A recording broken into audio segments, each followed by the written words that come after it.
Good evening. Welcome to the February 5th, 2024 meeting of the Yarmouth Board of Health.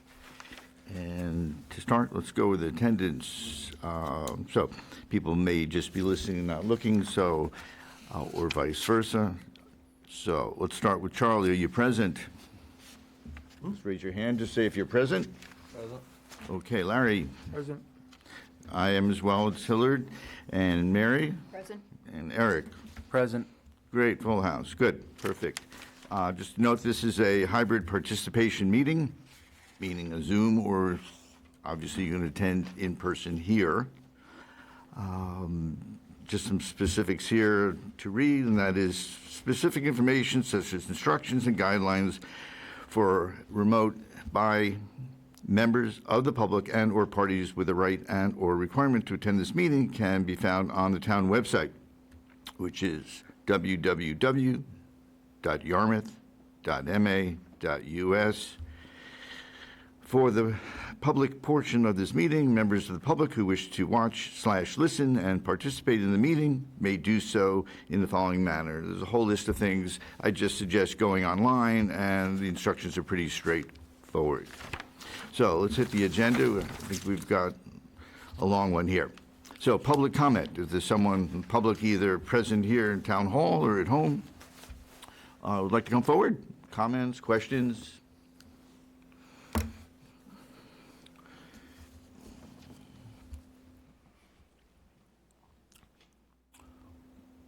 It's a little quiet out here. Okay, anyone at home? I don't see any hands at this point moving.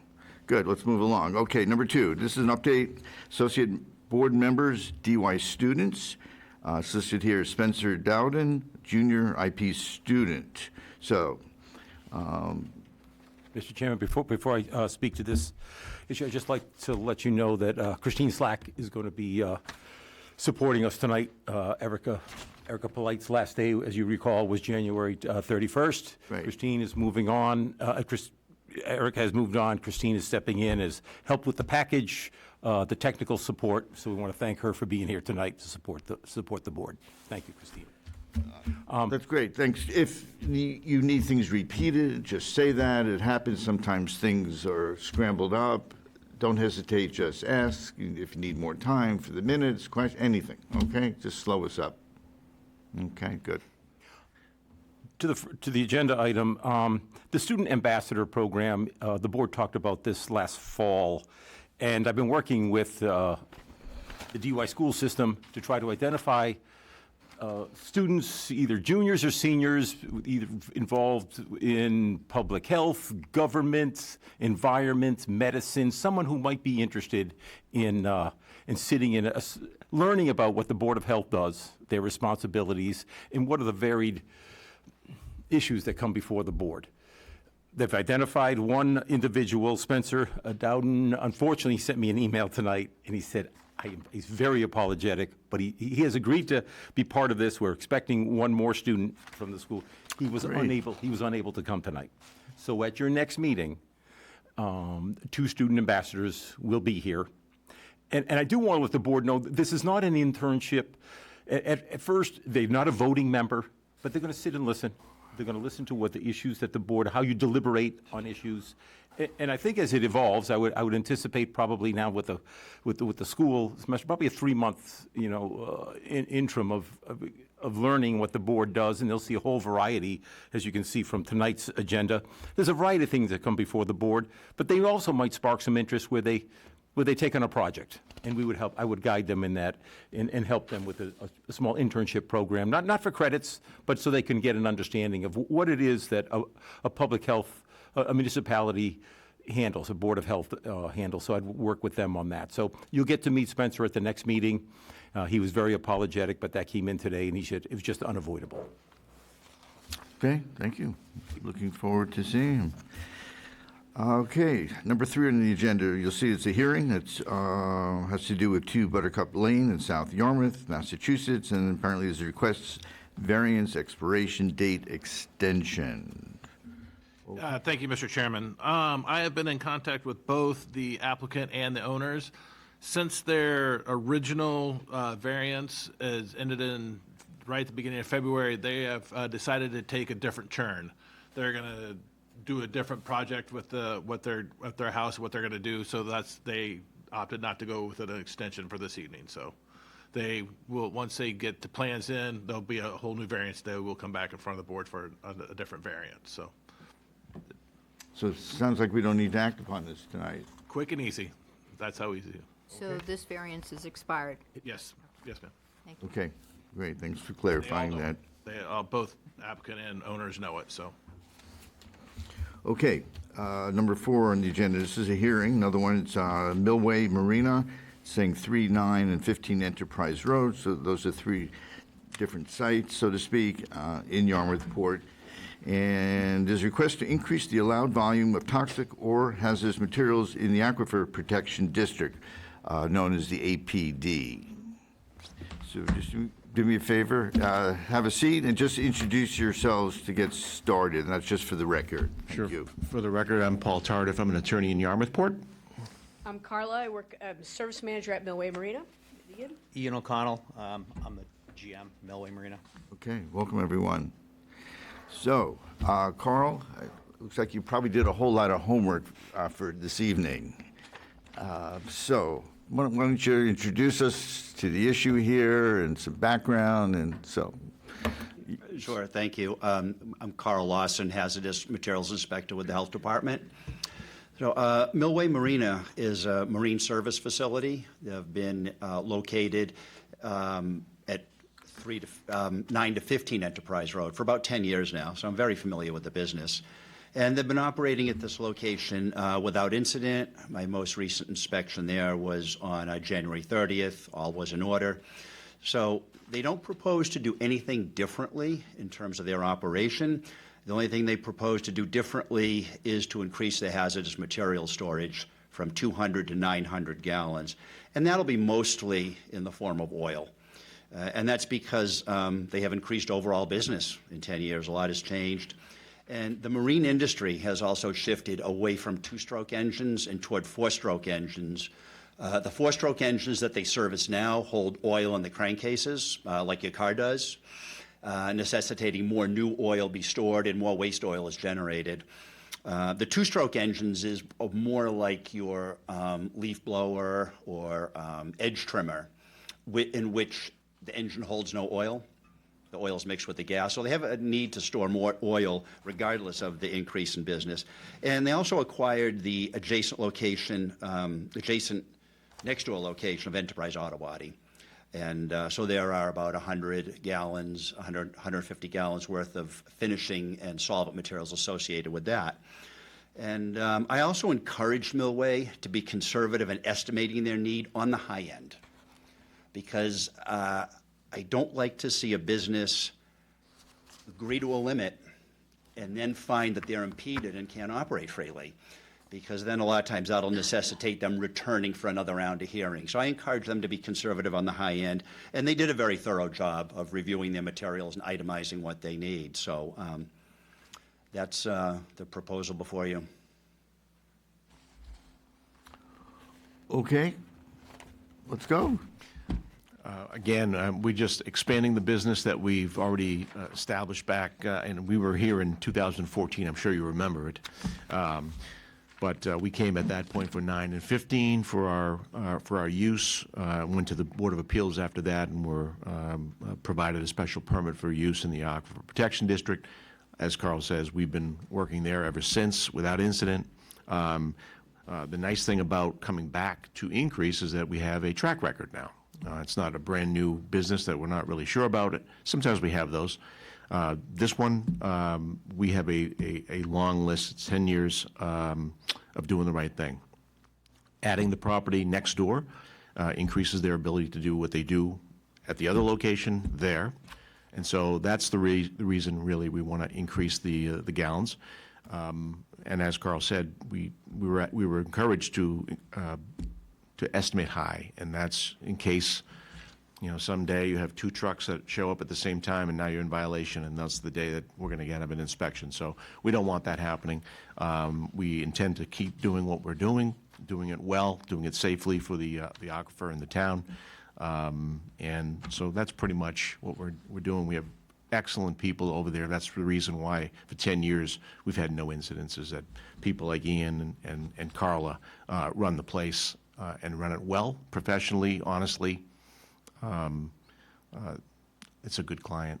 They're good people. So we just hope that you will agree to increase that gallon limit and let us proceed to the Zoning Board of Appeals next. Okay, two things just to start. Maybe to explain, there are three numbers associated location-wise, what that really, the details of, there's 3, 15, and 9, I guess, on Enterprise Way. Maybe just so the people listening in, for instance, there's only one physical structure, I believe, 9 and 15, I think. And just how they're located, where 3 is. A lot of people probably have never driven off of Summer Street there. Sure. If you drive in, as you come into that road, you're staring right at the gymnastics building that's been there since the beginning, and you turn to the right. Right at that corner, that's number 3. And there is an existing building there of about 2,500 square feet that was used for other purposes by another owner, another occupant. And that was purchased by Millway.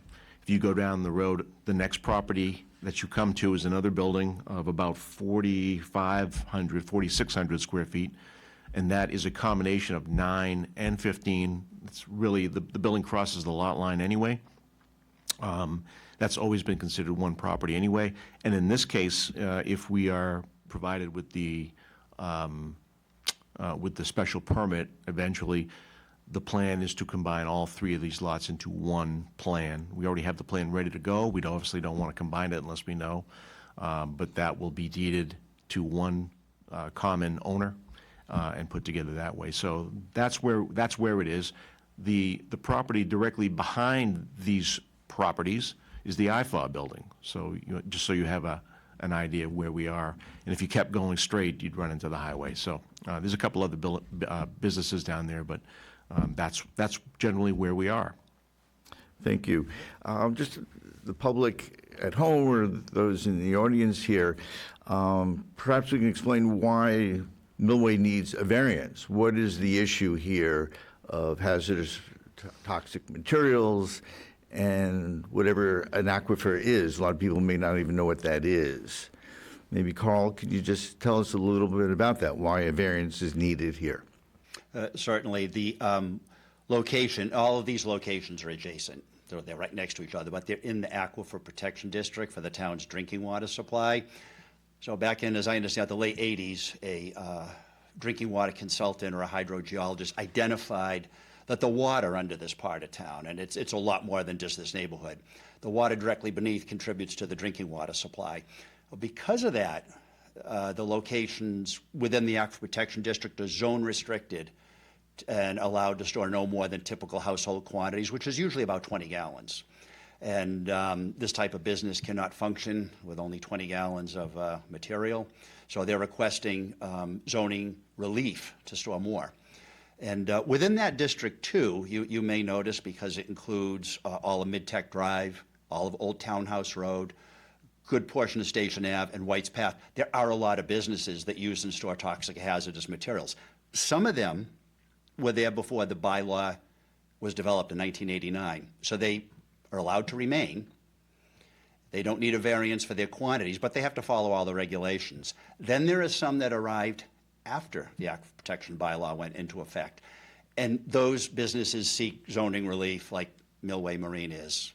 You know, they make an assessment of what their needs are, an evaluation, and then I, or prior to me, someone else in the health department would evaluate it, and then the hearing would come before the Board of Health for comment before proceeding to the Board of Appeals to request zoning relief. So that's the process.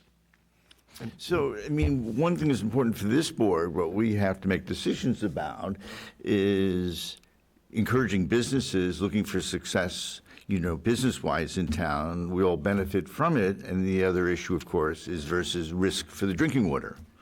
So that's the decision we need to make tonight. Mr. Chairman, if I could, just want to clarify one thing. We would proceed to the Zoning Board of Appeals if we get through here tonight, for a special permit and not a variance. And those two things are very different. The special permit requirement is because this use is in a aquifer protection district, as you said.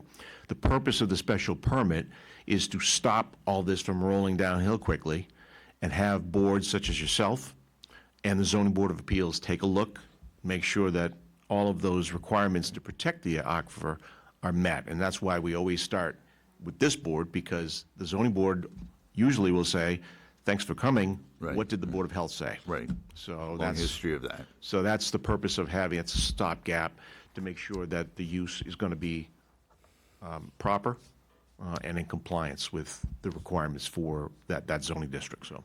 Great, thanks for clarifying that. So, board members, some questions?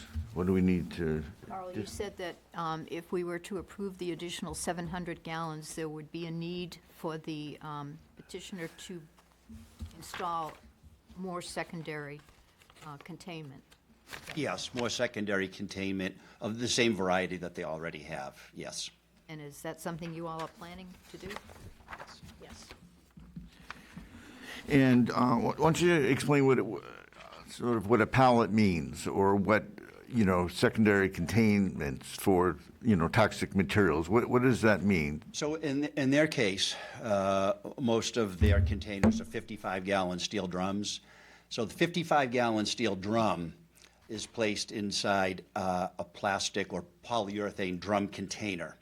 And what that looks like, it kind of looks like a very large trash barrel, but it's much different. It's engineered so that if the drum leaks, that drum container can retain the volume and the weight of any fluid that might leak out. And it's in a capacity that's greater than the drum itself. And they have 3 of those on site now. So if they're allowed the additional volume, the plan is they will buy more of these drum containers. Okay, thank you, Carl. You've operated on this property for 10 years without incident? That's correct. Yes. Yes. Absolutely. I don't see a problem at all. So the hazardous material that's going to be stored is primarily oil? Is that correct? Generally, yes. You kind of look at it like outboard engines used to burn oil and their gas, and now we become like a Jiffy Lube, so to speak, for oil changes. So like certain times a year, when you put boats away for the winter season, they all get an oil change and go to bed, so they're fresh in the spring. And there are times where, having extra volume of oil on site allows us to purchase oil better, cheaper. And it's very easy to contain in a secondary containment like we do now, just because they really mostly just come in 55-gallon drums, and they do drop right into a plastic containment bin. So it's not like we have to build or engineer anything complicated to make it happen. And also, as opposed to having them in gallon jugs, Yeah. it's better purchasing for us to do it in larger volumes, Yeah, but we can contain it. We're also not Properly. selling, oil to the people off the street. We're not selling gallons of jugs like on a shelf. So it just gets pumped out into a gallon jug, and then, the oil change happens, and then the waste oil gets put into the, waste oil bin, which is in the same type of containment. So it's very, very straightforward and easy for us to operate like that. Now, the paint that's used, is this acrylic paint? Is this oil-based paints? What kind of paints do you use? We do some bottom painting, and we strictly use water-based bottom paint. It's actually really nice because it doesn't smell, and you can wash it off your hands if you got something on you. It comes off like latex. So the bottom painting we do is just a water-based bottom paint. A lot of the questions are really based upon people listening in, or some members of the board may not know some of this, okay? What happens with small quantities of paint? For instance, someone wants a custom color, a stripe put on. What happens when you need a quart of paint, or you need a gallon? What happens with that kind of quantity? How is that stored and used? When it comes to bottom paints and things like that, they get used till they're empty, really, and then the can gets left open to dry. Right. Same with the brushes and rollers and things like that. And then you know, we do have the ability to do some small paint work, like you said, you know, touch-ups on an engine cover, something like that. And, you know, you buy a quart of paint, and it's good for technically ever, right? So you might use a small amount of it. Right. And then you put the cover back on, and you can reuse it down the road. How is that stored? In other words, those small cans versus you know, I'm sure you're buying your oil in large quantities, large containers. At 3 Enterprise, which was an auto body shop, and we actually retained the employee that owned it. There is a secondary containment area where he used to store all of his paints. We don't use the volume of paints like he used to use. So they're stored in a container within the concrete block barrier of that secondary containment at 3 Enterprise, just like they always were. Okay, Carl, was there a certain quantity at number 3 that automatically gets shifted over to the other business? How does that work? What happened was number 3, Enterprise, the former Enterprise Auto Body, they didn't have a firm upper limit because they had existed prior to the APD bylaw. Yes. So when they bought, when Millway bought Enterprise Auto Body and they didn't know zoning relief was required, the town just asked them to operate in the same way. And I estimate Enterprise had about 150 gallons. So operate at that same level of quantity until they secured zoning relief to formalize. And they've done that. They're actually storing a lot less than Enterprise Auto Body stored when they were operating. So now, as part of this request, they're requesting that 900 gallons will include all locations, number 3, number 9, and number 15. So it will encompass that. All right, that's clear.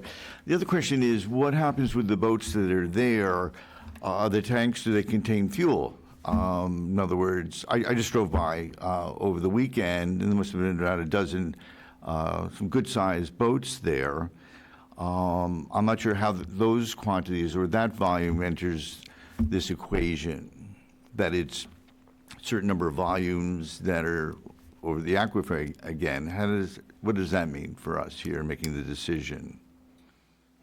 The boats that are on site are currently being worked on. So there's no boats in storage on the property. Boats will come in from off-site, or a customer will drop them off for a project to happen, or sometimes they get a new engine or something like that. So the boats that are there, they're not there long-term, and we're constantly on them or moving them around. So there's a lot of supervision that happens with the boats that are on site. They then will get wrapped up and they'll brought off-site to off-site storage, and that's not what we do there. We do not store boats there permanently. So you're doing the freeze wrapping there, you do as well? Yeah, we do service, you know, shrink wrapping and stuff like that, and then Shrink wrapping, right. the boats go Thank off-site, you. yeah. Okay. Sir, do you have the capabilities of burning your waste oil? We've thought about it, and I know there are people that do that, like yourself, probably. It's something that, you know, we could think of down the road, but for right now, we've just been recycling it. Oh, okay. I've been burning it since '87. I had the first clean burn on the Cape, Yeah. and I'll tell you, it's more efficient than most oil burners. Yeah. So it looked like there were a lot of boats stored across from your property. That's not affiliated No, with your those business. lots there were zoned for storage, and they're owned by different companies, not us. Okay. Yeah, we don't store any boats on those lots. And I had one question about the antifreeze. It says that waste antifreeze is not generated, and my understanding is that the potable water lines in the boat for, you know, freshwater wash and things like that, those must get charged with antifreeze. Is that correct for winter storage?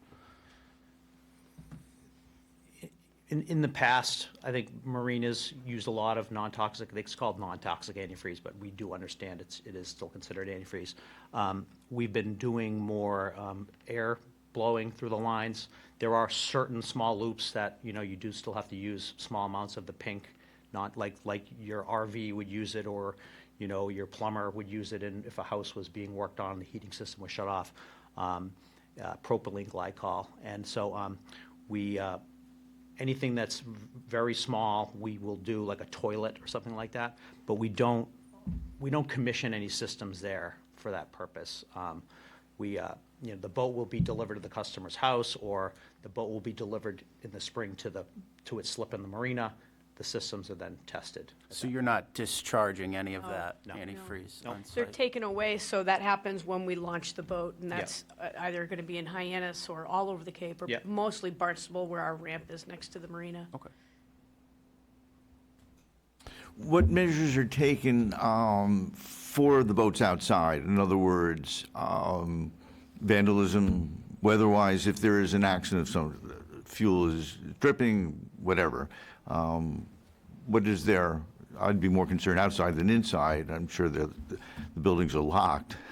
So what happens if that's discovered on a Monday morning that one of the boats are leaking? What's in place? What do we require for the response to So that? what they have in place, first of all, they're on site daily, at least Monday through Friday, if not more. So if they discovered something overnight in the morning, the first thing they would do is they would report it. If they determine it to be a reportable quantity for oil and gasoline, that's more than 1 gallon, they report to the town. That's the town reporting threshold. The fire department, health department, more than 10 gallons, they'd report to the state. Right. And they're aware of that. It hasn't happened. So beyond that, they have 3 quite extensive spill response kits on site at all of the exit doors to their the 2 buildings they have. So there's 3 different kits, 3 different spill plans posted. And they're pretty extensive spill kits. They include more than just the typical oil dry, which is the pelletized clay you see. They have booms and pads and a good supply of material so that they would begin a response, and then they would make notifications. Great, yeah, Yep. that doesn't surprise me, that's good. And also, because I'm in charge of the scheduling. Yes. Which is constant. There's boats just don't sit there. We're constantly moving boats. We do a walkthrough through the marina. So at night, when things get locked up, we make sure that we check everything, and in the morning. And then I keep a list because I have to. Right. People can pick up boats or they're dropping them off, and we want to keep it moving. So there is a daily count every morning, and so we check everything It's a underneath. physical map made every day of what boats are here and who picked them up, and so we're on top of where every boat is at any given moment. Yeah, And he's smiling because I drive everybody crazy Yeah, with she my drives me maps, because nuts. I want to be right on Yeah. it, and we have to be. Yeah. Those are expensive boats, for sure, yeah, absolutely. Any other questions? I seem to be the only one that's doing that. Is there any ethylene glycol generated at the site? Ethylene glycol, the permanent antifreeze? Is that regular antifreeze? Yeah. No, we don't, we only work on outboard, we saw our market and kind of, went after it, and, outboard engines are very simple, and they're all, water cooled from ocean water, so, we have no, other than a truck on site, we don't There are have no heat exchange systems that you?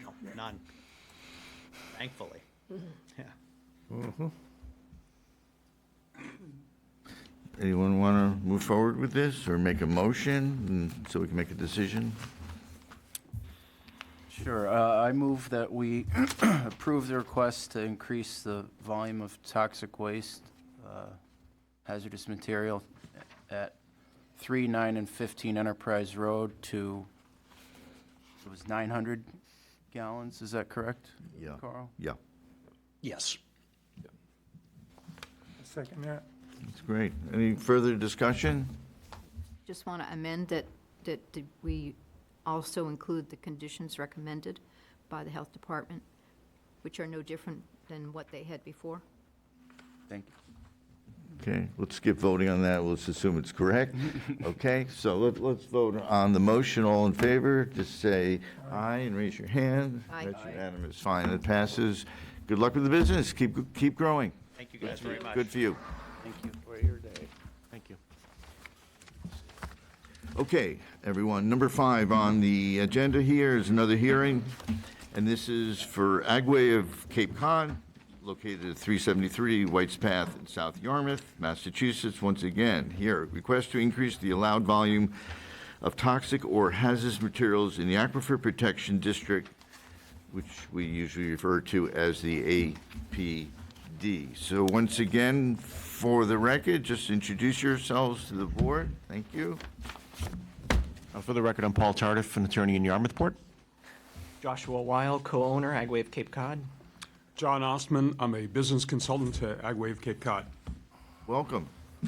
Carl, your turn again. Yes, Carl Lawson, Hazardous Materials Inspector for the Town of Yarmouth Health Department.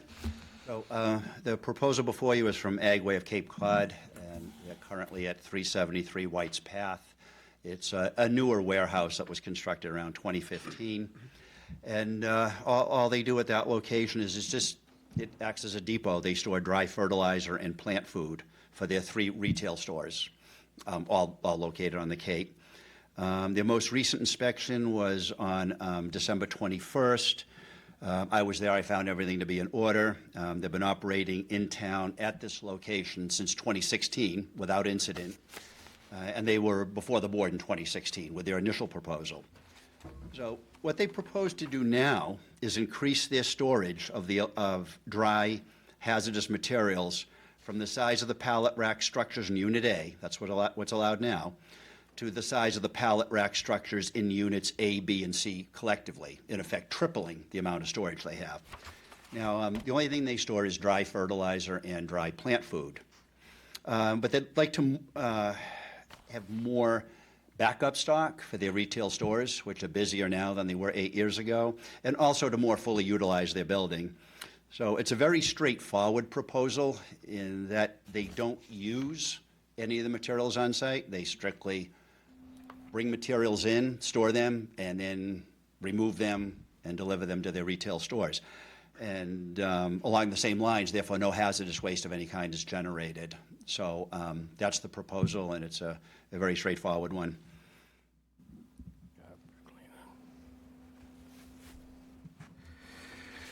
Okay. Well, Mr. Chairman, I don't have much to add to that. Basically, we've been, as in the last hearing, we've had an 8-year run of a very well-operated property. This is a 4-bay building, and we've been using the last bay for these uses. We were here before you. We went to the Zoning Board of Appeals and got relief. Been using it in accordance with those restrictions and those conditions since then. All we're doing is we want to add the other 2 bays next to it, so that front bay is not going to be used for that purpose, but the middle 2, so A, B, and C, for the same exact thing we've been using the last bay for. So it's all dry materials. The good thing about a new building like this, it does have floor drains feeding a holding tank, so if something were to get wet in there and it were to hit the ground, it's going to be contained. Nice thing about a new building. So that's pretty much straightforward as it gets, I guess. But So we're talking about only storage right now inside, right? correct. Okay. Any issues about the height of the pile sitting on top of the pallets? I'm sure those ceilings are pretty tall. Any dangers with that? In other words, if they're stacked up 25 feet, something to think about. So there's pallet racking in each bay, Okay. and the proposal is, we're going to limit the storage of these pallets to the pallet racking, and it's heavy-duty pallet racking specifically for storing, thousands and thousands of pounds on. Sure. It's very secured. They're screwed to the cement floor, so they're not going anywhere. It's worked out really well in all 3 of our stores, in our warehouses and in our stores, that we use the same pallet racking system to hold the pallets of not only fertilizer but dog food and pottery and stuff like that we sell. The only reason I was thinking that is when I went over to look at the place, it's outside. I mean, I couldn't see what's going on inside. With all the soil stacked up, I was just wondering, the ceiling outside is quite high. It's called the sky a little bit, so I just had no idea what was going on inside. That's Gotcha, the reason I'm asking. Yeah, Carl saw the pallet racking Yes, we use. And yeah, he many approved. times. Okay. So what is the height of the pallet racking that you use? So I don't know the exact feet. I mean, it does go from floor to ceiling. So there's 3 levels Okay. of beams. Yeah. Probably 14 feet. And I just wanted to say to the board, I'm not necessarily tripling the amount of fertilizer that I'm going to store there. What I want to do is, I don't necessarily need to triple the amount. I just, we're still operating under the similar way of work where we don't have, we haven't increased our volume by the need to triple the amount of storage there for fertilizer. I just want to be able to have the versatility to store everything that I'm carrying there in all three. Sure. So I'm probably not going to triple the amount of fertilizer. Be optimistic about your business. Yeah. Just trying to be more efficient. Yeah. Carl, I have a question about the way we receive the paperwork. Generally, it'll say Health Department requirements and Health Department's recommendations. Would you maybe explain the difference a little bit? You know, my Sure, only the concern requirements Yes. are what are actually listed in the regulation. Okay. And first of all, the regulation applies to this business because the licensing threshold is only 5 pounds for dry weight, 10 gallons for liquid materials, so the license applies, and all of the requirements are what's formally listed in the regulation. So they have to comply with that regardless of whether or not they're in the Aquifer Protection District, regardless of whether or not they need zoning relief. But the recommendations are above and beyond the strict scope of the regulation. So those are just a few more items that make it a little bit safer being in the Aquifer Protection District. So for example, they're limiting it to the pallet rack structures of units A, B, and C. As Mr. Wiles said, it's not going to triple tomorrow. In our view, it could potentially triple because he'll have if this is approved, he'll have the relief to do so. So we wouldn't like it to increase beyond that, beyond what's in units A, B, and C potentially, without another review.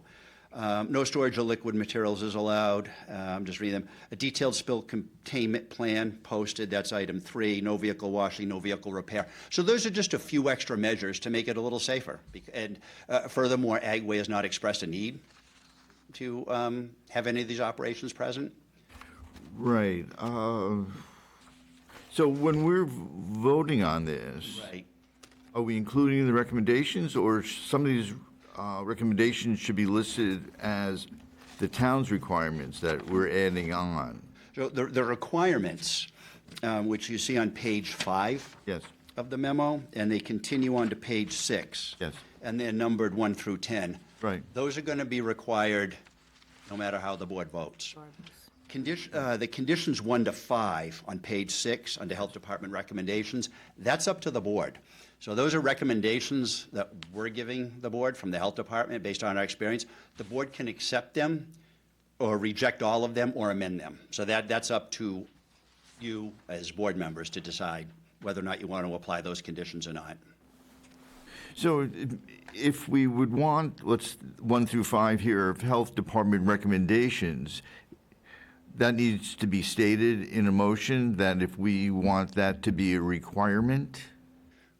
Right, so you'd say you approve it based on, you approve their proposal based on following the regulation and conditions 1 to 5, or recommendations 1 to 5. And, Mr. Chairman, if it makes you feel better, when we get to the Zoning Board of Appeals, they have Mr. Lawson's memo. I've never seen them approve any relief without approving this. Oh, okay. And this gets recorded with the zoning decision at the Registry of Deeds. So, and I've never seen them take a recommendation that Mr. Lawson has made out of one of his memos, so. Thank you, because I have missed a couple of those zoning meetings.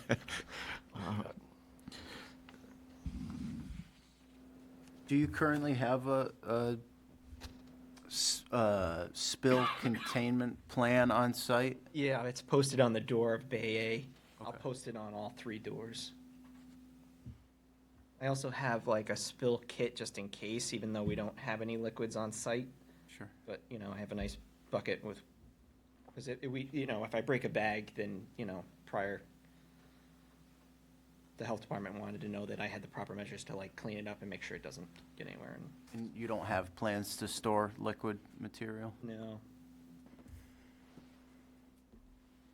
So it's safe to assume we'll hear from Agway if they do want to add liquid products? Or does that need to be? I expect I would. I have no reason to believe they wouldn't, because they have kept me informed every step of the way. They've fully complied with everything they proposed and everything that was recommended in 2016. And then they came to me in late 2023 with a proposal to increase. So I've never had any surprises. They've always kept me informed and let me know if they want to change their plans. Other board members? Any questions, comments? Fine with me. Okay. Maybe it's make a motion time then. Anyone? I move that we approve the request by Agway to store any solid or dry toxic or hazardous material limited to the size of the pallet rate structure in units A, B, and C. In addition, to follow the other Health Department recommendations listed, and of course, the requirements of the regulation. Second? Okay, any further discussion? Guess that was clear, Mary. Thank you as usual. Okay, let's vote. All in favor of the motion, raise your hand, say aye. Aye. Unanimous, okay. Fill them up, fill the bays. Not yet. We'll get there. Thank you very much. Thank you for your time.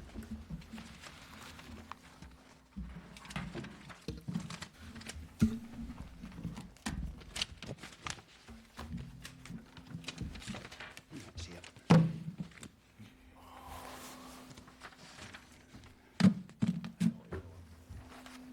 Carl, your knees are doing okay? Because it looks like we've got another item here.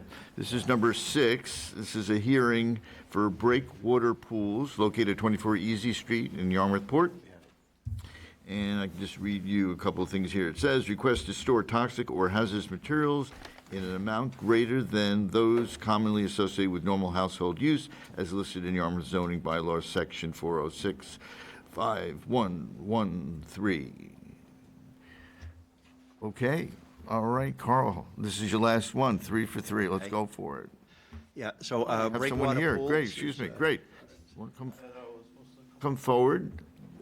I assume you're here for this reason? Yes, sir. Just introduce yourself for the record. Thank you. Yes, my name is Kevin Wright, and I'm the owner of Breakwater Pools. Okay, thanks for coming in. Thank you. Carl. Yeah, so Breakwater Pools is owned by Mr. Kevin Wright, who's joined us tonight. And he proposes to occupy an industrial bay in a newly constructed building at 24 Easy Street in Yarmouthport. The specific unit, Unit 3, A3, is one of 3 units in the building. He'll occupy one, is what he's proposing to do. Breakwater Pools is new to the Health Department. We have no previous experience with them, but Mr. Wright and I have had some very productive meetings over the course of the last month. I've learned exactly what he proposes to do, what he needs to do to run his business, and he's learned what our requirements are. So we both have a good understanding of each other's positions. So he proposes to occupy the unit for the purpose of storage for our hardware involved in swimming pool maintenance, and also chemicals related to swimming pool service. So the dry chemicals, of which there's several, would be in amounts up to 7,500 pounds, and liquid chlorine in 1-gallon containers up to 160 gallons total. And he's made a thorough analysis of what his needs are, and he feels those limits will work well for him. And again, this is a very straightforward proposal, and that Mr. Wright proposes to use that unit just as a depot, just as a storage facility. The materials will be delivered, and they'll be removed and taken to job sites for use. Nothing will be used on site, and no hazardous waste will be generated either. So that's the proposal. And you said the building has containment? The building has floor drains connected to a holding tank. A holding tank doesn't leach. So while the holding tank is required by plumbing code, that does provide some measure of containment. But he also, in compliance with health regulation, will have a dedicated berm containment area which is a hard poly berm base with raised sides, and they have L support brackets. So if you saw one, it's about knee-high, and all of his liquid chemicals would be stored inside of that, which is more than adequate to meet our regulation. And it is agreeable to the chemical he's storing as well. I spoke to the manufacturer about that to make sure it was compatible with spilled chlorine, and said it won't be a problem. Okay, so do you have any comments or questions for us before we continue? My name's Kevin Wright, and I've been in business since 2020 now, and we get, a little bigger every year. And we do service and we do repairs, so the hardware would be like filters and motors and stuff that they deliver, and we take off to the customer's house and replace for them.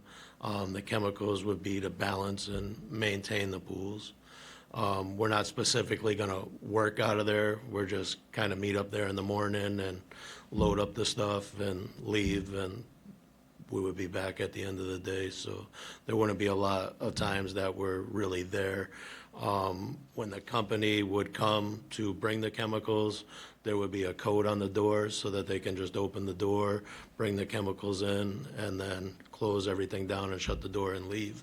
That way, there's never anything just dropped outside the door and just sitting there. You do residential pools? Correct. Okay. What happens, some of the quantities are large. Looks like we're talking about salt, 40 pounds, sodium bicarbonate, 50 pounds, calcium, 50 pounds. So what happens when you're bringing a closed container of that chemical to a residence, and you're certainly not going to need 50 pounds for a small backyard pool of calcium, as far as I'm aware of. What happens with that product? Where does that sit if the container is not, or bag is not emptied on site at the end of the day? What happens with those chemicals? Those chemicals go right into the pools. So the way I modeled my business was that we bring the chemicals on the pool, we put them in. We don't leave chemicals sitting around at anybody's house, any extra chemicals or any of that. We put in what's needed. The bags of salt, you put the whole bag in the pool and it takes X amount of salt to bring it up. When the salt gets down low enough that you need to add another bag, that's when we add the bag, the whole bag, as well as with the alkalinity and things like that. Okay. And calcium, for instance, I don't know how much calcium is put into a pool that's springtime, it's half full. If it's a enormous pool, or if it's an 8 by 10 foot pool, what happens? So that's essentially what I want to know is, when containers are partially used, are they going back on site or not? No, they would be on site in the truck. We store it in plastic bags. In plastic containers with lids on it. On the truck, in the bay? On the truck. On the truck. And the truck stays on site? Correct. Okay, at the bay, outside the bay, I assume. I don't know how, yeah, okay. People have questions here on the board? Any comments? My only concern really overall is having deliveries done, and it's not going to be, it's going to be unattended. I understand you have a code, someone will go in, that's fine. My concern is, we, or you may not know who's doing the delivery that particular day, whatever. It's very dark there. So north side of the structure of the building there, it's facing Summer Street, where there are no houses and street lights I'm aware of. And there's only one light overhead, so there's not a lot of light there. All deliveries are done during the daytime. That was my question. Perfect, yeah, because I'd be concerned about someone who you don't know is backing the truck up and it's dark there. That's great. Sure. Yeah, they're all done during the daytime. Perfect. And they're on specific days, and then I usually come right behind them and put it away at that point. Great, perfect. Do the delivery people know what to do if something is dropped inadvertently and spilled? Yes. Yeah, there's a spill plan that we have in place, that the stuff will be there to clean it up if need be. But the stuff comes on a pallet and they wrap them. Not all of the products come full pallets because we don't need that much at a time, except the salt. But when it comes from them, they have it all wrapped up and stuff so that nothing can fall off of it or any of that stuff as well. And it's stored on pallets on the Yes, floor. yes. So do the pallets get wheeled into the storage container, or Yes, so what'll happen is this secondary containment, you take the L brackets out and it lays flat, then you can take the pallet jack, you put it in, drop it, pull the pallet jack back out, you raise it back up and put the brackets back in it to hold it up. So in other words, you're not breaking the pallets apart and loading things by hand, you can... Correct. The only time we would be doing that is when we're taking the bags and putting them on the truck in the morning to take out of the establishment. Okay. And you understand our concern, that's why, Yes. yeah, okay. Yes, for sure. All right. Anyone want to make a motion on this? That would be helpful.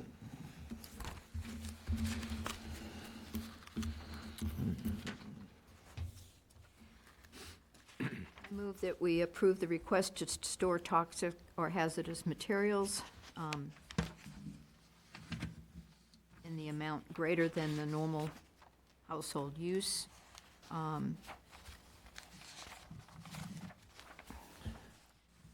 Which is limited, the hazardous materials limited to 160 gallons of storage of liquid material. Dry toxic is limited to 7,500 pounds.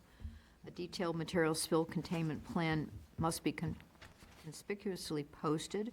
No vehicle washing is allowed, and these are recommended conditions that we are putting in place, as well as the health department requirements. And you are a new business here in the APD, so I won't read the requirements, but I know you've discussed them with Carl, and you will be following them.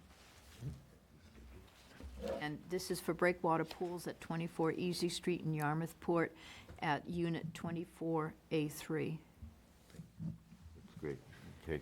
Should we include all deliveries should be made during the daylight, or is that necessary? It's fine for Yeah, me to, sure, sure? sure, just put that amendments or right on it, that's great. So we have a motion on the table, anyone a second it? Second. Great, done, any further discussion? None, okay, all in favor of granting the variance? Aye. Aye. Fine, unanimous, great, Good luck. get ready for April. You guys have a nice night. Okay, number 7, still on page 1 here, and this is a hearing for Cape Cod Convenience, located at 50 Long Pond Drive, South Yarmouth. And this has to do with a tobacco license. So we have some details and a long timeline here to kind of go through, and it's yours, okay? The board on January 4th was made aware of a concern that the health department had where we have it's an interesting scenario. We have an application and don't have an establishment, where typically we have an operating establishment, but sometimes we have to chase individuals for their application. Well, the scenario that we have for some time now at 50 Long Pond, the Long Pond Drive, Cape Cod Convenience, we have an application, and we've made numerous attempts. And you've seen the chronology of Phil trying to connect with the owner. Hopefully that the individual would be here tonight, Stephanie DeVito, and she is not here. We've made numerous attempts, electronically, mailing, certified, voicemail, and we've got no response back. So we're not able to move forward with this application. The board does have in front of you the regulations that you reviewed in December or the fall, actually, and revised. And on page 5, it talks about only owners of an establishment with a permanent indoor, non-mobile location in Yarmouth are eligible to apply for a permit and sell tobacco products. So that, I understand you have the board has a policy of not granting any others, where 29 is the limit that the board has. This would then require you to vote to eliminate this permit, and you'd have now 28 tobacco permits in the town of Yarmouth. She So does there- not meet the There is no qualification. longer any location, There hasn't been for 2 years now. and there's no tobacco being sold. It is vacant. There's no tobacco being sold there. As a result, prior to me, there was a fire there at some time several years ago, and there's been no response from the owner. Basically, inside, there's drywall that looks fresh. The ladder really hasn't changed over the last month that I see. I know there are some signs up for selling. I don't know if it's that unit or store, or there's another one that could be on the market as well.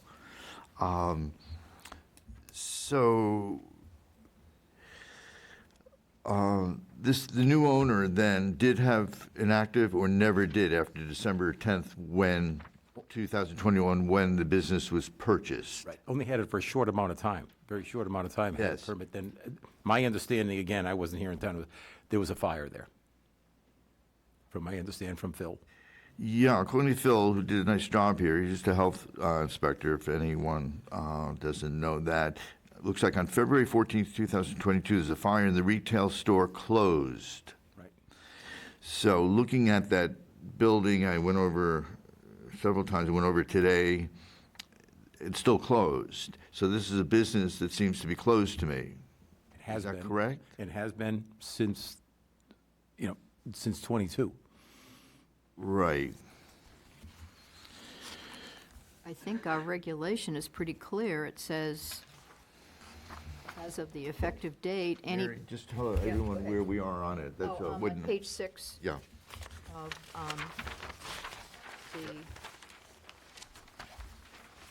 the regulations of the Yarmouth Board of Health restricting the sale of tobacco products, and it's under section Tobacco Product Sales Permit. Thank you. Section 8, A first, A and B, but A first. Any permit holder who has failed to renew their permit within 30 days of expiration will forfeit their permit. And it goes on to say, any permit surrendered, revoked, or not renewed, either because a retailer no longer sells tobacco products or because a retailer closes the retail business, shall be returned to the Yarmouth Board of Health and shall be permanently retired, et cetera. So to me, that's pretty clear that she has not renewed the permit, she does not have a place of business that can be inspected, and she is not selling tobacco, and this has been going on for a couple of years. The only caveat to that, she has not returned the permit. It's going to take action from the board Well, to I understand that, yes, because you've not even been able to affect communication with her Exactly right. and have her come in. She didn't come in last month, and she is not here today. You could have taken action last month. She did not come in. The board was very generous to say, let's give her another month. Right. It's just over. It's 1 month and a day with numerous attempts. And there's no communication whatsoever, which is unfortunate. Store's closed for Store's 2 closed. years. Store's been closed. So the last correspondence we've had from Ms. DeVito was November 6, 2023, when she filed the application. Phil has tried leaving voice messages, emails, there's been certified, there's been letters. It's a valuable commodity, right? I A know, tobacco it's permit. such a shame. It is, She could have right. sold it and Right. something out of, it's a shame, Yeah. but a horse to water, can't make him drink. It's actually, Is it my understanding that when she applied in November, she had no physical establishment for the business? that's correct. That's correct. So that's also required, correct? November 6th of '23, we have an application. She didn't, although she put down 50 Long Pond, it wasn't operational she wasn't actually selling, it wasn't an operational facility. So along with the permit, she had no physical She facility. didn't have establishment. Right.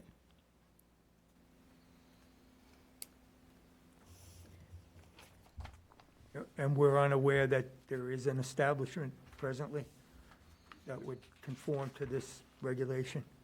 Right. Right, At 50 Long Pond, there is no retail convenience store that can sell tobacco. So, and we're unable to get in to do an inspection, which is again required under your regulations. We can't move forward with this application. And unfortunately, I think the board is going to have to take action against this permit, against this application and against the permit. In September, she said, "I have nothing new for you to inspect. I'm looking for a smaller space and cheaper. As soon as I do, I will contact you. Thank you. If I need to renew, I will pay the fee if possible." That just sounds like maybe you've never talked to her about this or told her. I mean, it sounds like she just has no understanding of what's happening. I can tell you, weekly, Barry and I talked to Phil, has made every possible attempt, going over, leaving cards, voicemail, email, messages, and the correspondence. It's unfortunate, because with communication, coming here and just to give you what the scenario is that she's looking, at least you could maybe have some sort of negotiation in some way to let her know, good faith effort. Right. The only good faith effort is that an application has been put in. And that was submitted when? The application for 23, for this year, was submitted at the end of last year, November 6th of 23, it was stamped in to the Health Department. So she had she had the license in 2023? Nope. And in November 15th of 22, we couldn't move forward with this either. So it's been 2 applications we haven't been able to move forward. Okay, so we're at least a year late doing this. Yeah, Absolutely. I think more than a good faith effort has been shown by the Health Department. okay.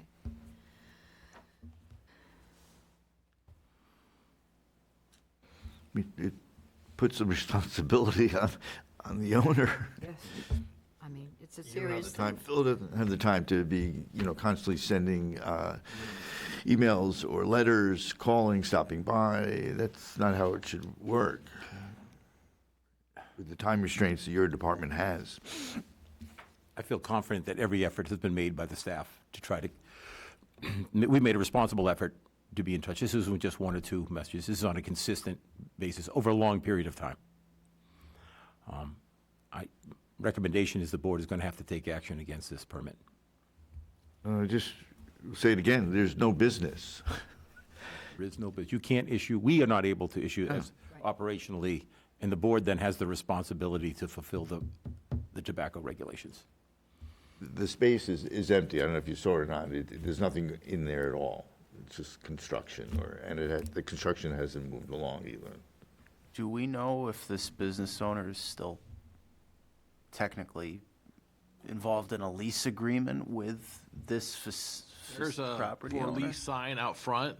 I try to leave a message with Cary Commercial this evening to find out if it's that unit or not. So I don't see any other units in there that could be up for lease. So it's being offered out for lease. So the applicant is apparently not jumping on it. Well, she stated she was looking for something smaller and cheaper, so maybe that's part of the, I believe if you want to know what's going on with that store, at the other end of that little tiny block at the firearms detailer, Right. they're the owner. Okay. Well, I'm not familiar with the business arrangement of the tenants, things like that. If you want to know the people that own the place, you could speak to them. It's not really relevant to what we're doing tonight. I don't. interesting, but, Yeah, it is interesting. Just that someone else owns that space doesn't mean anything here for us tonight in our decision-making. The only reason I brought it up is I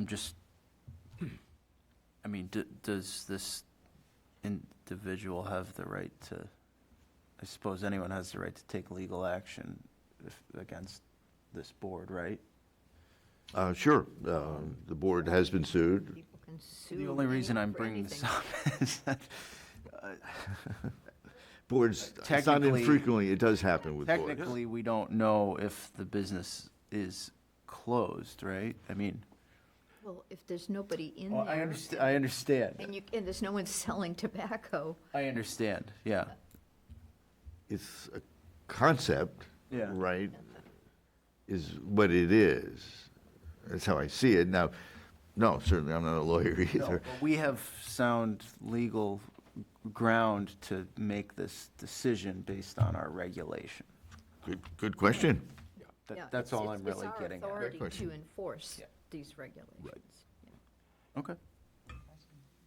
I mean, we can always make a motion and with, assuming it's passed, town council takes a look at it. I mean, we can make a motion that way, and if we're legally on the correct side of this, then I guess the permit could be pulled.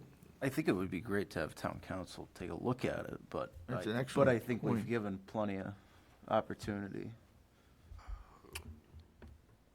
for the owner to. Jay, it looked like you were going to say something, or not. We can't, this has been 2 years now. There's been 2 applications, and we're not able to take action because there's no facility there that can work out of.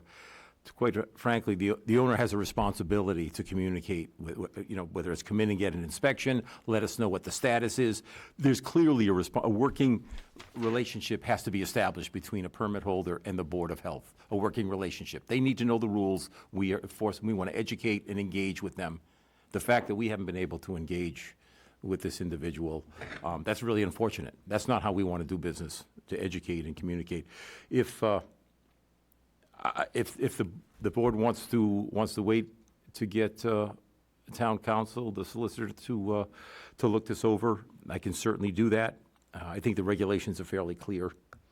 For 2 years now, we haven't been able to issue a permit. We've been very generous, right? Beyond. Yeah, beyond, yeah.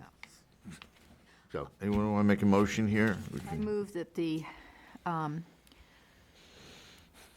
tobacco product sales permit formerly held by Stephanie DeVito be permanently retired because there is no longer any place of business and there's no longer tobacco being sold, and this has gone on for almost 2 years. That's right.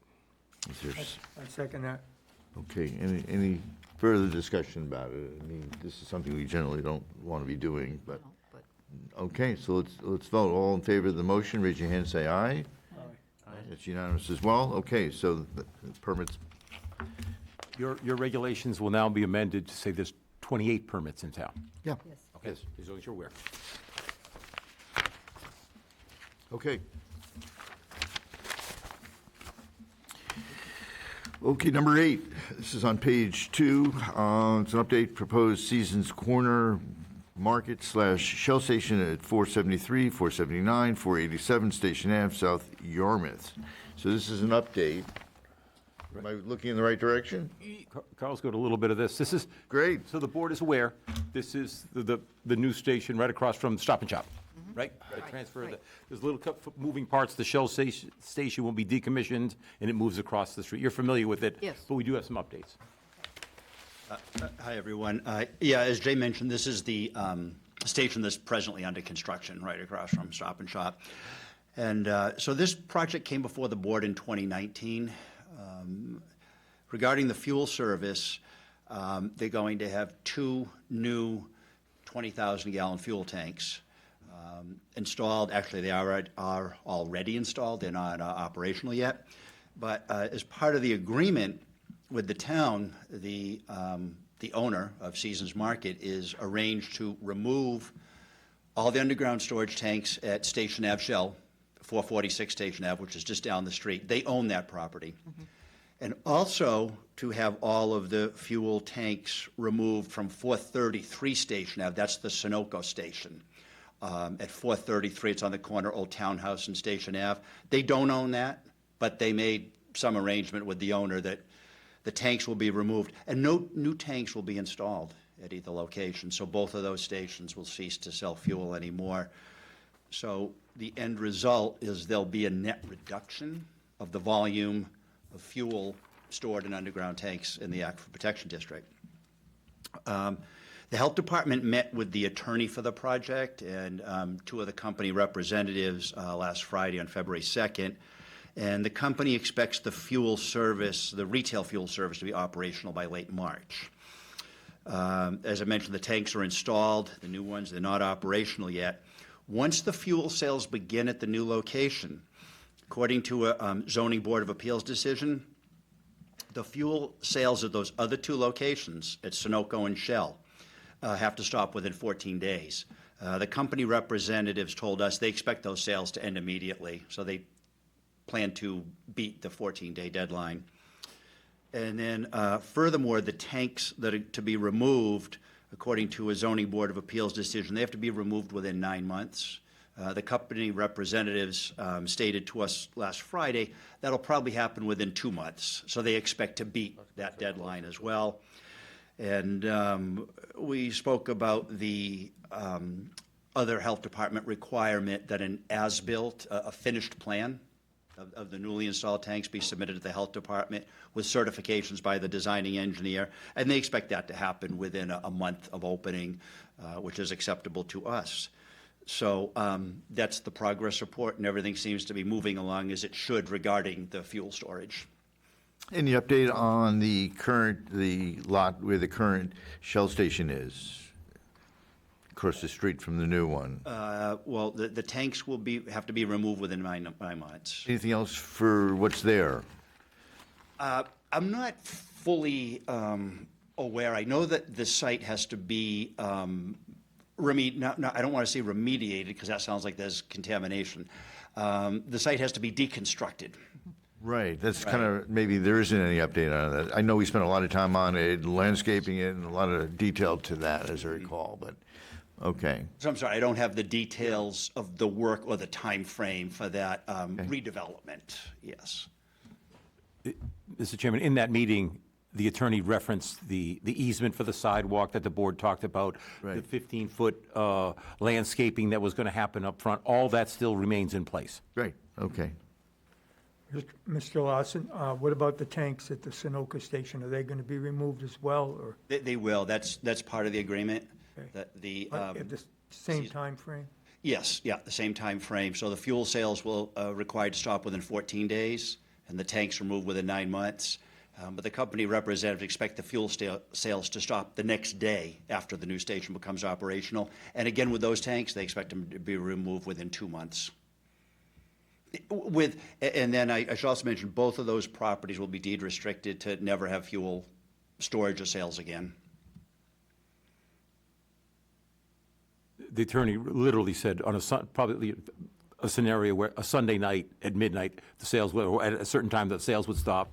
Monday, they'll go over to the new location. So there will be no overlap in sales by any means. They won't simultaneously operate.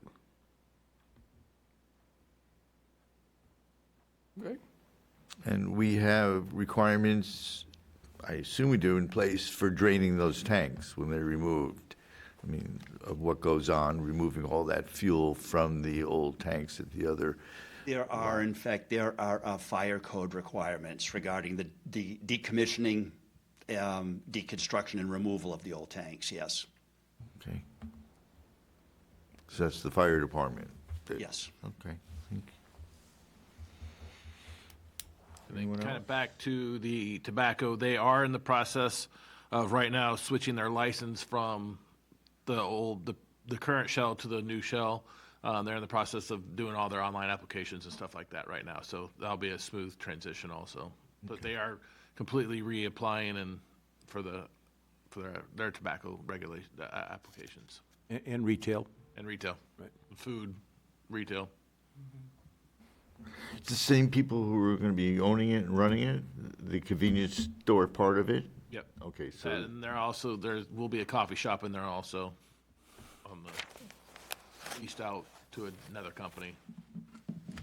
They've all got their applications in and everything. And Company. once they're in, Phil will be inspecting to make sure everything's up and properly running. right. What company? Mary Lou's. Hey, Lou's Coffee. It's a big lot, huh? It's enormous. They could rent it out for weddings. I mean, it's huge. All right. Okay, Carl, thank you. Thank you. Great job, Carl. Okay, we have an update on number 10 here for coronavirus. We want to do number Wanna 9? just the migrant family? Oh, I'm sorry. Yeah, okay. I apologize. Want to take? You've been over to the migrant family? Yeah, they're still the same numbers as before. Lots of them have found jobs in Boston, so a lot of them are going up during the week and then coming back and staying on the weekends. The National Guard is in the process of doing another full census, so we should have that information to us by midweek of actual numbers. They're going to break it down to how many people are staying during the week and then just on weekends also. But still 111 and 36 rooms as of right now. Okay. There is, For those listening at home, 111 yeah, individuals, 36 rooms, well within the septic capacity. And 4 National Guard are still there monitoring. So, Sounds good. Barry, this may be irrelevant, but can any of these migrants be employed locally? yes.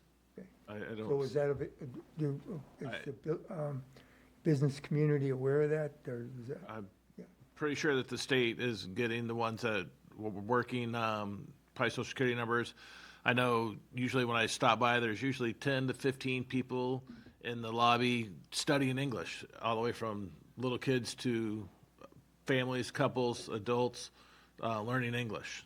They have volunteers that are always in there helping out, teaching them English too, so they can get jobs, so they can be productive members of society, so, which is good.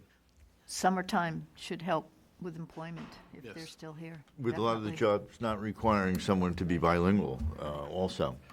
to your point, Larry, several individuals have stopped down and asked at the health department, and they've gone over and then spoken. We direct them to the National Guard. They seem to the best conduit. They seem to have the best sense of the community there. But to your point, several individuals have come in and asked if they could hire some of the migrants. Yeah, certainly the chamber needs to be up to date on this. They'll know, businesses that are looking for help. Okay. Back to number 10 here, the update on coronavirus. Yes, Mr. Chairman. As of 12/31/2023 to 1/27/24, Yarmouth had a 14.04% positivity rate with 105 positive cases of coronavirus, which is a little bit lower than the county, which is at 14.97 positivity rate, and the state was a little bit higher than the state, which is at 13.24% positivity rate. The prior 2 weeks, 1/14/24 to 1/27/24, Yarmouth had 54 positive cases at 14.88% positivity rate, which is a little bit higher than the county for those 2 weeks. The county was at 12.24% positivity rate, and the state was at 11.98. And then just last week, 1/21/24 through 1/27/24, Yarmouth reported 29 positive rates of coronavirus. That 14.43 positivity rate, which is a little bit higher than the county, which had 10.28 positivity rate, and the state was at 11.07. So once again, after the holidays, during the holiday season, we were expecting it to go up, which it did, and now it's coming. It should be tapering off again. There's a lot of stuff out there right now, whether it's coronavirus, flus, stuff like that. If you're not feeling well, we highly recommend staying home. Don't push it. Just take care of yourself. Think about your coworkers and stuff like that. That's what we're asking. So. I still say the big issue is here, people who are immunocompromised. We're talking about seniors, we're talking about people struggling with obesity, with diabetes, or chemotherapy. Those are the people who are getting the sickest. I think the rates right now, 1,700 people are dying each week. That's, in the country. The big issue we all need to think about is long COVID, which can change your life. Knowing enough people who are currently suffering from it, and these are people for months and months and months. Often they're sleeping. They're really tired and they're not being very productive, or someone not able to work. And the virus can affect any of the organs, really. So it's rather debilitating. I think that's the big issue for people who certainly have vaccine hesitancy and so on, is to educate yourself on long COVID. So. Doc, this 1,700 deaths over what period? A week. 1,700 in the country right now. That's in the country, so. It is still with us. You're right. Yeah, that's the point. Thank you, yeah. Okay, any new or old business? Yes, I just wanted to give an update from the Wastewater Resources Advisory Committee meeting that I just went to before this meeting, and suggest that everyone go to the town website and see what has been posted about the waste management plan. And just a caveat that the detailed schedule is subject to change. It's going to continually change the dates. But the town is trying to be very transparent about communicating to the public, to our citizens who are helping to fund this, that things are going on and continuing. So that's still being refined, the communication effort via the town website, but it's worth going on and taking a look at it.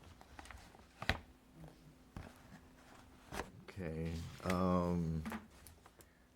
don't know if anyone else received this, and this was a letter to the town administrator that was from Edge Environmental. I received a copy of it. I see it CC'd on it. I don't know if that was in everyone's packet. I don't. If it has your, if it's direct, I think that was directed just to the chair. Right. So you don't know, nothing that's relevant for us tonight? Just your information. So we can talk about it. Okay. Great. I do have a couple of things, if I could, just so Sure. you know, it's been a long meeting. Plastic water bottle ban, again, it's been 1 month now, January 1st it took effect. We have, we've made, Barry, Phil, myself, we've gone through the town multiple times to inform and educate the retailers. We gave them some time, right? There was some, to sell off the stock, some of the smaller bottles. They take some time, they don't sell quite as quickly. I think the larger stores put the signs right away. Some of the smaller retail outlets, it took some time. But now we've made the case that it's been a month now. We're asking you to take the single use. That's the citizen's petition, voted at town meeting, not allowing, right, water bottles. There was some confusion in bottles, and again, I think it was under Smart Water. It was alkalinity balanced, and they thought that was. They said, well, that's allowed, and it's not a flavored water. It's just a pH balanced water. So that took a little bit of time to remove, but compliance has been. Barry, you've been across the community. And that's the one thing I found was alkaline water. I did in my travels that day when I was out doing it, I did see a Coca-Cola rep, talk to him, let him know that wasn't allowed. He was like, all right, he was the large store rep, so he was going to pass information down to the small store reps. I know Phil had been in touch with the Coca-Cola reps also. So the word's getting out of there that they can't have the alkaline. If people go in, when I first started doing the follow-ups, the Smart Water, I saw it and I was like, oh my, but Smart Water's now coming out with flavored water. Cucumber, lime, strawberry, they have like 4 or 5. So that it's all flavored, it's all good. So it's the alkaline that a lot of people had. There's like 4 different brands. And when I went out to talk to them, I made them take it off the shelf right then. I was like, just ship it to your sister store in a town that doesn't have a water bottle ban. So they were all pretty compliant with everything, so I know Phil and I will probably do one more follow-up this week, just to make sure, so. Great, thank you. And the shelves are bare. Shelves are bare in the grocery store. It's odd. I went to go get some distilled water, and I was like, they're empty. So Well, Barry, this applies just to County Yarmouth. It's not a, just Town of Yarmouth, sir. those BJ's has tons of, That's Hyannis. Yep. Go buy water in Hyannis. It's a Town of Yarmouth citizens petition, as Jay mentioned, that the citizens of Yarmouth voted on to ban the single-use water bottles. Additionally, I didn't put it on for tonight, but Larry, maybe you want to talk, he led the review with some of the staff on the poultry regulations, so I think at the next meeting, I don't know if you want to speak to that at all, but the next meeting, I'll put that on for the board to take a look at. But I didn't put it on because I think that was going to take some time, hope that was okay. yeah, so we should have a completed proposal by next meeting. By the next meeting. No urgency. Terrific. Well, Yeah. that'll be in the next meeting. I see it as, because of President's Day, the board won't meet, so it'll be actually the 4th of March, if I have that correct. Yep, that's the Okay. first. Okay. And again, if something comes up in between, I know we did this, we can fit something in. If something does happen, we can reconvene the board, but because it's a month away. And then the last thing I have is that, Christine, thank you again for being here tonight, but Erica's replacement, an offer has been made to an individual, and her start date is the 20th of March. Great. Has Okay. she accepted? She has accepted. Very good. We have a replacement. Great. Yep. Had several interviews, and we have someone on board. And actually, Erica has told us that she will come back and volunteer sometime. I don't know if it's going to be at the board, I don't know if you're going to see her at the board meeting, but she has said she's going to come back and help Christine at the office, but she's going to take a little time for herself. But I don't think, hopefully we haven't seen the last of Erica. Bless So her we had a nice send-off at the end, on her last day. It was nice. The town hall came down, and she made a real impact. She really did. That's all I have. Thank you for tonight, for coming tonight. Appreciate it. And that's all I have. Anyone else? Okay, one more motion to go. Charlie, make a motion so we can leave. Make a motion to get out of Dodge? Second. Discussion, anything, anyone? No? Just all in favor? Aye. Aye, aye. Okay, meeting's adjourned. Thank you, everyone.